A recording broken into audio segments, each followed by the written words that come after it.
লক্ষ্মী দেৱী আৰু শ্ৰীকৃষ্ণৰ শিক্ষা। ধন থাকে কাৰ ঘৰত। এদিন বৈকুণ্ঠ ধামত লক্ষ্মী দেৱীয়ে গভীৰ চিন্তাৰে শ্ৰীকৃষ্ণৰ ওচৰলৈ আহিল।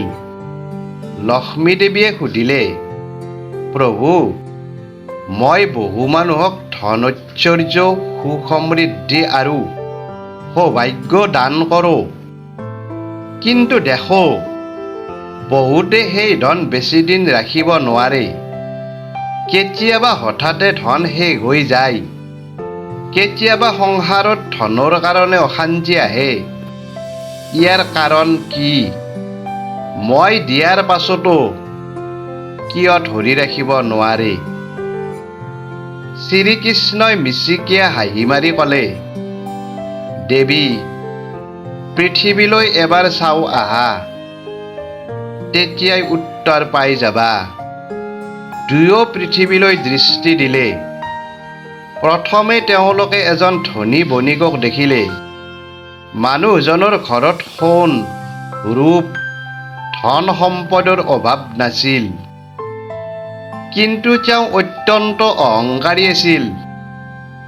দুখীয়াক সহায় নকৰিছিল, আনক তুচ্ছ জ্ঞান কৰিছিল আৰু সদায় নিজৰ ধনৰ গৰ্ব কৰিছিল। লক্ষ্মী দেৱীয়ে ক'লে, প্ৰভু, মইতো ইয়াক বহুত ধন দিছিলোঁ। কৃষ্ণই ক'লে, হয়, কিন্তু ধনৰ লগত বিনয় নিদিলে ধন বেছিদিন নাথাকে। কিছুদিন পিছত সেই বণিকৰ ব্যৱসায়ত লোকচান হ'ল। বন্ধু বান্ধৱেও মুখ ঘূৰাই ল'লে। ধন সম্পদ ধীৰে ধীৰে শেষ হৈ গ'ল। তাৰ পিছত কৃষ্ণই লক্ষ্মী দেৱীক আন এটা ঘৰ দেখুৱালে। সেই ঘৰটো অতি সাধাৰণ আছিল। এজন কৃষক আৰু তেওঁৰ পৰিয়ালে তাত বাস কৰিছিল।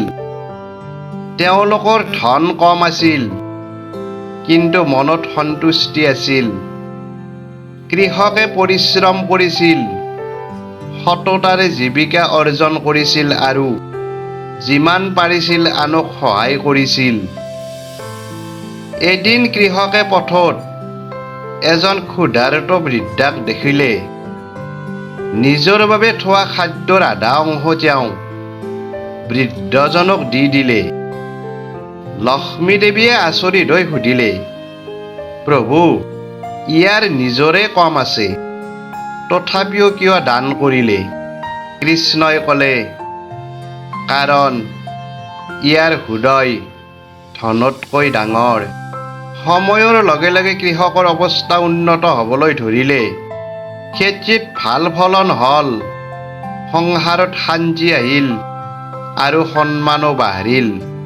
লক্ষ্মী দেৱীয়ে লক্ষ্য কৰিলে যে তেওঁৰ কৃপাও সেই ঘৰলৈ ধীৰে ধীৰে বৃদ্ধি পাইছে।